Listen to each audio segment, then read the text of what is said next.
सियाचा बहुत तेज रफ्तारी से जमीन के करीब पहुंच रहा है, जो 25 जुलाई को हमारे सियारे के करीब पहुंचेगा। अमेरिकी खिलाई इदारे नासा के मुताबिक एस्टेरॉयड 2011 MW1 नामी ये सियाचा 380 फीट चौड़ा है। ये 25 जुलाई को जमीन के करीब से गुजरेगा। नासा के मुताबिक ये सियाचा 28,946 किलोमीटर की रफ्तार से सफर कर रहा है और इससे जमीन को कोई खतरा लाहक नहीं। नासा के मुताबिक ये सियाचा जमीन से 24 लाख मील दूरी से गुजरेगा। नासा ने इसे नियर अर्थ एस्टेरॉयड की फहरिस्त में शामिल कर रखा है, मगर इसे खतरनाक सियाचों में शामिल नहीं किया गया। नियर अर्थ एस्टेरॉयड की फहरिस्त में 35,000 के करीब सियाचे शामिल हैं। जमीन के करीब से गुजरने वाला सियाचा किसी बुलंदो बाला इमारत के हुजम के बराबर है और इसके सफर पर नासा की जानिब से नजर रखी जा रही है।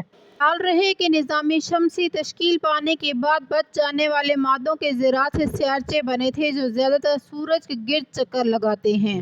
बेशतर सियाचे काफ़ी छोटे होते हैं और इनकी तादाद मरीख और मश्तरी के दौरान वाक़या सियाचों की पट्टी में मौजूद है। नासा की जानिब से इन सियाचों पर नज़र रखी जाती है ताकि ज़मीन को किसी मुमकिन ख़तरे से बचाया जा सके। अमेरिकी खिलाई इदारे ने सियाचों के ख़तरे से निपटने के लिए तजर्बाती डॉट मिशन को एक सियाचे डेमोरिफ से टकराया था। इस मिशन का मकसद सियारे के मदार के रास्ते में मामूली तब्दीली लाना था और नासा ने इसे कामयाब करार दिया था।